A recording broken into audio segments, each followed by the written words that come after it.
E aí, galerinha, bom dia. Aqui quem fala com vocês é o professor Pedro, de História, tá bom, meninos? Nesse caso aí, vamos trabalhar hoje, o oitavo ano, justamente com o quarto capítulo. Esse quarto capítulo ele vai trazer então como tema, né, os Estados Unidos, a sua independência e, consequentemente, lá na frente, no século XIX, a Guerra Civil. Chama atenção que nesse caso, meninos, a colonização da América do Norte vai começar lá no século XVII, tá bom? Quando nós temos a fundação aí do povoamento de Jamestown, que vai dar justamente origem, né, àquilo que nós conhecemos como a colônia de Virgínia, né? Virgínia, né, é justamente uma homenagem à rainha virgem, né, daquela época, né, a Elizabeth I. Enquanto as outras 12 colônias, né, foram criadas nos séculos 17 e 18. Então, nesse caso, quando você fala em colonização da América do Norte, você fala da criação, né, das 13 colônias inglesas na América do Norte. São 13 colônias inglesas na América do Norte. Oitavo ano. Bom, prosseguindo, aí vocês vão ver esse tema aqui chamado negligência salutar. O que seria então essa ideia de negligência, né, salutar? Se você, quando você for trabalhar justamente com a história da Espanha e de Portugal em relação à América, você vai observar claramente que tanto a Espanha quanto Portugal, eles exploraram, né, as riquezas naturais, né? Inclusive trouxeram justamente, né, a escravidão, né, o para a América como um todo, para o continente americano. Já a Inglaterra não. A Inglaterra, como ela estava procurando resolver seus problemas, né, internos, com revoluções, conflitos, guerras, chama a atenção que nesse processo todo vamos observar claramente, né, que teremos então aí os ingleses criando um certo descaso em relação à América do Norte. Isso é ruim porque, afinal de contas, vamos observar que os ingleses que moram na América do Norte vão começar a ganhar autonomia. E quando mais tarde, quando a Inglaterra vai querer explorar a América do Norte, poxa, não tem mais condições, tá bom?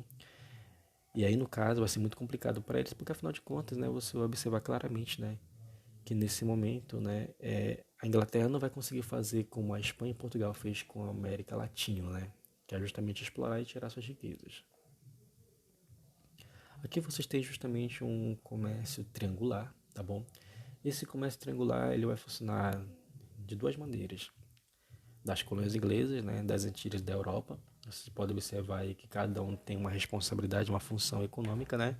Ou então das colônias inglesas das Antilhas da África. E da África, claro, né? Quando você olha para a Idade Moderna, você infelizmente se lembra de uma coisa, né? Que é justamente a captura de escravos para o trabalho forçado nas Américas.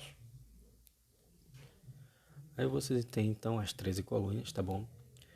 De baixo para cima: Geórgia, Carolina do Sul, Carolina do Norte, Virgínia, Maryland, Delaware, Pensilvânia, New Jersey, Nova Jersey, Connecticut, né, Rhode Island, Massachusetts, New York, Nova York e New Hampshire, tá bom?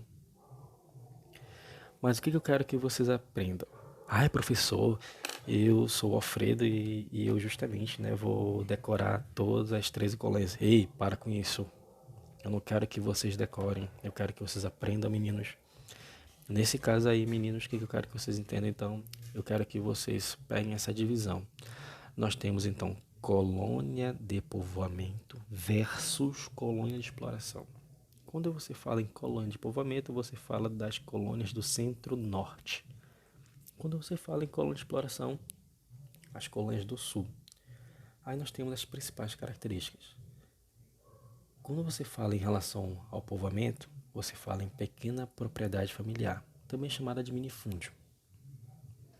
Colônia de exploração, latifúndio, grande propriedade. Quando você fala em povoamento, você fala em policultura, vários cultivos, várias atividades econômicas, o artesanato, a manufatura. Quando você fala em colônia de exploração, você fala em valorização de apenas um cultivo. Exemplo aí, o algodão, o fumo, o anil, tá bom? Quando você fala em povoamento, você fala de trabalho livre e assalariado. Mas quando você fala em exploração, você fala em trabalho escravo. Quando você fala, oitavo ano, em mercado interno em relação ao povoamento, você fala em mercado externo, agroexportação nas colônias de exploração. Quando você vai falar justamente em povoamento, você vai trabalhar com uma ideia de autonomia política, autonomia econômica, autonomia administrativa. Já em relação ao sul você tem uma submissão ao pacto colonial, tá bom? Então aqui, meus amigos, por favor, não esqueçam. Se você fala da colônia de povoamento, o contrário das características da colônia de povoamento é a colônia de exploração, tá bom? Guardem bem essa tabela, pela fé, meninos. Bom, prosseguindo um pouco mais, nós temos um conflito aí, chamado Guerra de 7 Anos, tá bom? No século XVIII. E vai colocar de frente aí mais uma vez a França e a Inglaterra, que são inimigas mortais desde a época da Guerra dos 100 Anos, lá em 1337. Chama a atenção que é um conflito em escala mundial, tá, meninos? Alguns historiadores, inclusive, discutiam a possibilidade de ter sido a Primeira Guerra Mundial. Por que não foi considerado? Porque, afinal de contas, cada país envolvido, né, tinha o seu próprio interesse.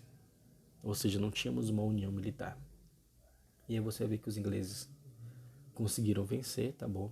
E conseguiram justamente adquirir territórios que antes pertenciam à França, como se pode observar aí o Canadá, Quebec, Louisiana, Nova Orleans, Detroit, por aí vai.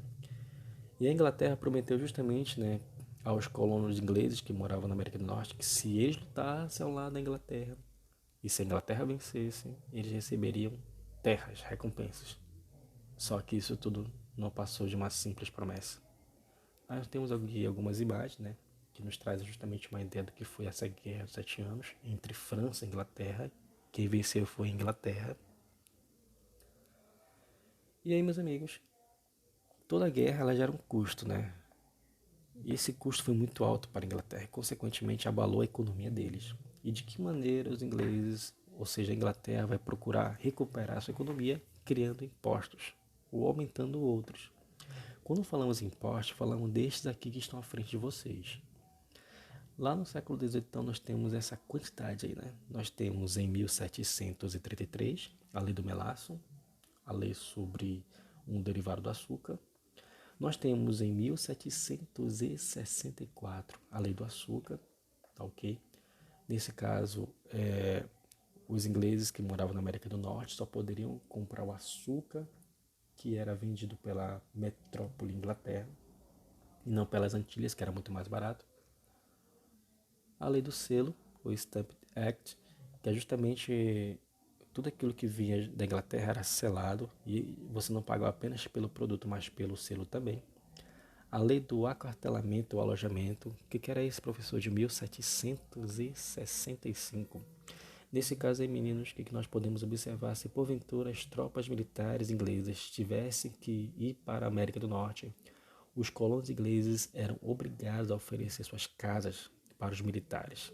Imagine só você recebendo vários militares aí em meio à sua família, com sua esposa, seus filhos, né? Um abuso. Em 1767, nós temos novos impostos, como as leis Townshend, né?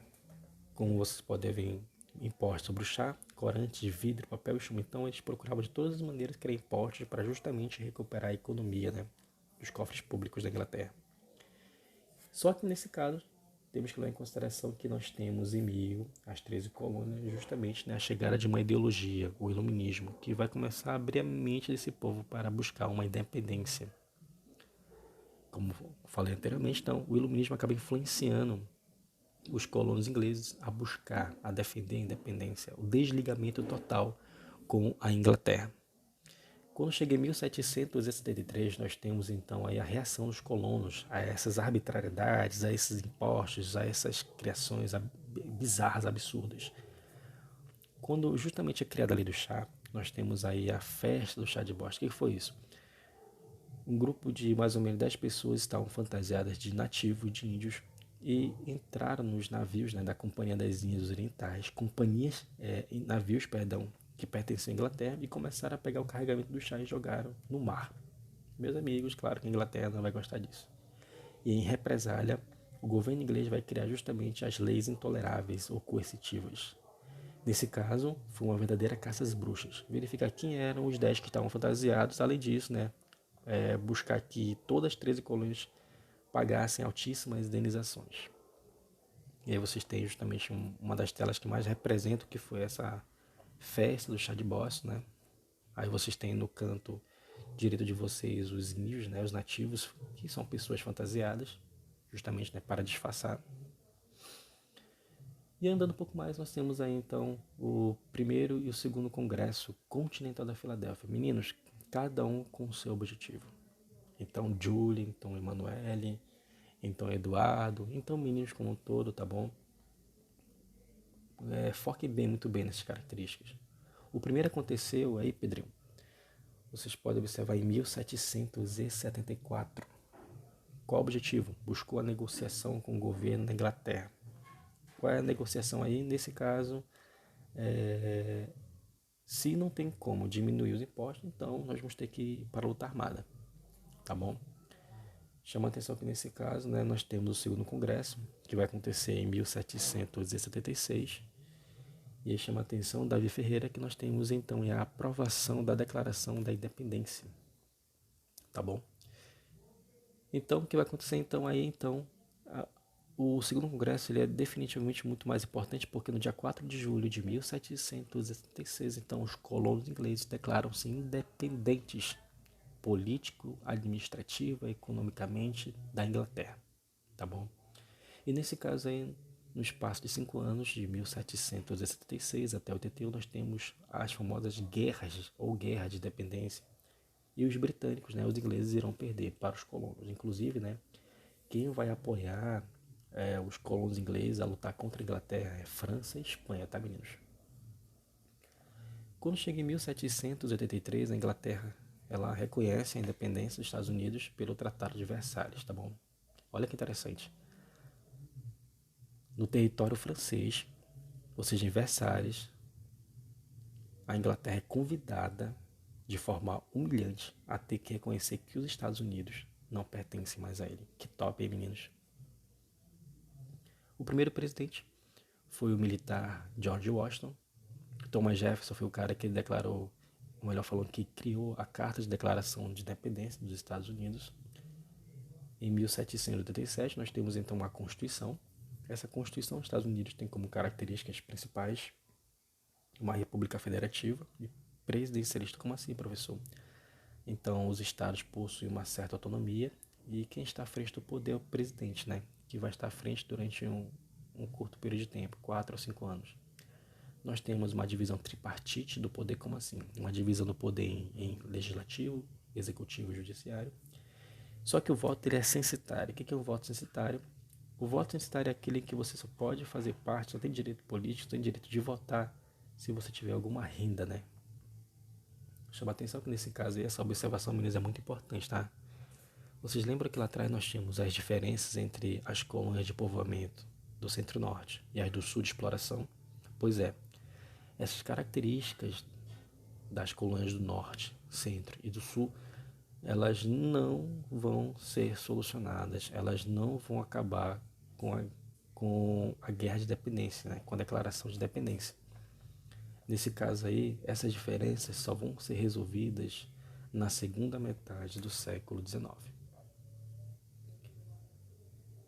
E aí, como coloquei anteriormente, só para colocar na mente de vocês, né, justamente isso aí, que vocês têm aí, só para lembrar novamente, tá bom? Essa é a carta de declaração.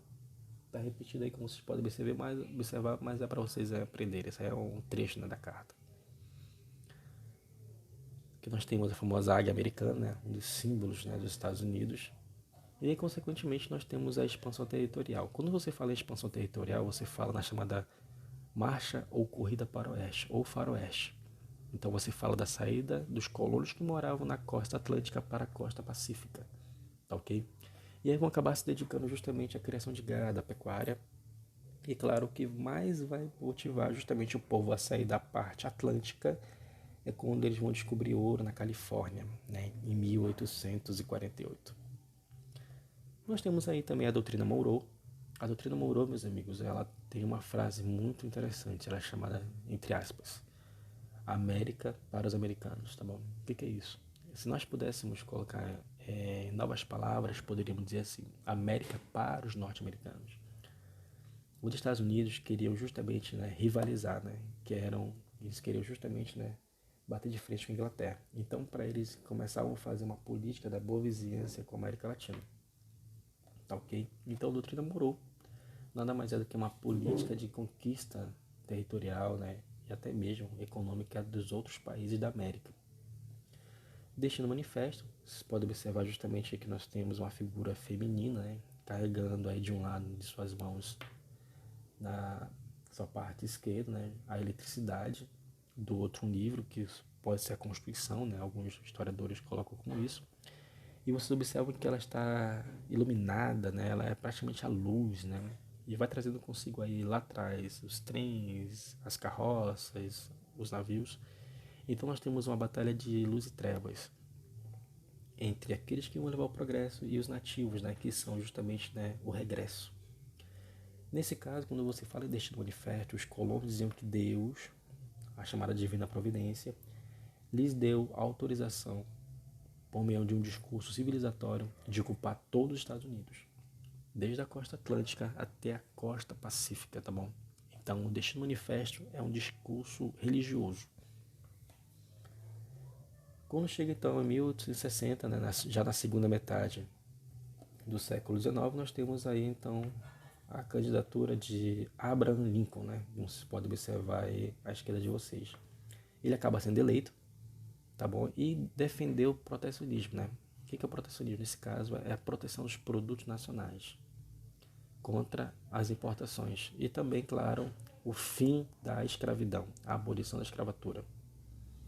Você vai observar então que vai existir uma divisão entre os Estados Confederados da América e os Estados da União. E essas duas alas, essas duas linhas, né, vão acabar entrando em choque. E nós temos então uma guerra civil. Essa guerra civil era chamada de Guerra de Secessão. Secessão significa separação. Vai acontecer durante 4 anos, de 1861 a 1865, Norte versus Sul. E aí você vê justamente que é diante desta guerra civil que vamos ver então o fim da escravidão. Quem vence, claro, é quem vai estar muito bem aparelhado, muito bem instrumentado. Você observa justamente algumas imagens que mostram muito bem essa guerra de secessão, né? E aí chama a atenção que nesse caso, né, o Norte vence por possuir mais armas, possuir mais grana, possuir mais investimentos, e com a vitória do Norte nós temos a assinatura, né, da libertação dos escravos, que é a abolição deles. Nós temos uso de tecnologias, inclusive trincheiras, né, que é usado na Primeira Guerra Mundial, telégrafos, ferrovias. Nós temos aí 600 mil mortes, só para tomar ciência da grandiosidade desse conflito. Como eu falei anteriormente, a vitória do Norte, o fim da escravidão, que é colocado na Constituição, na 13ª emenda. Nós temos também que depois disso, né, os Estados Unidos vão se preocupar agora de uma vez por todas com a industrialização.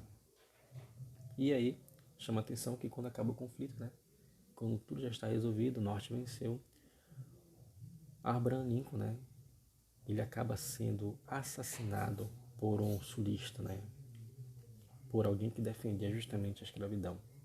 Lutou tanto, né, pela escravidão, pela abolição dela, acabou que teve a sua vida encerrada justamente pelas mãos de um cara que defendia a abolição, aliás, me perdoe, né, que defendia justamente, né, a escravidão. Aqui nós temos a imagem da Ku Klux Klan. O que é isso, meninos? É um movimento que justamente vai perseguir os negros no decorrer do século XIX e XX. Vocês podem observar aí, ó, a América primeiro e a América para os brancos, né? Inclusive nós temos até hoje algumas pessoas, né, que são filiadas, né, a esse tipo de grupos, né, racistas. Até hoje, repito, existe isso, infelizmente. Galerinha do 8º ano, então foi isso. Então o nosso assunto aí, como vocês podem observar, hoje vocês têm essas atividades das páginas 66, 70 e 74, tá ok? E chama a atenção que na segunda-feira eu queria que vocês fizessem também o AS, umas páginas que estão aí, e também o Explore Seus Conhecimentos, tá bom, meninos? Bom, galerinha, no mais é isso, tá bom? Quero aqui poder desejar a vocês, né, felicidades, um forte abraço, saudade, e deixar essa frase de conforto, né? Que Deus nos abençoe e nos ilumine sempre. Tá bom, meninos? Saudades mesmo. Fui!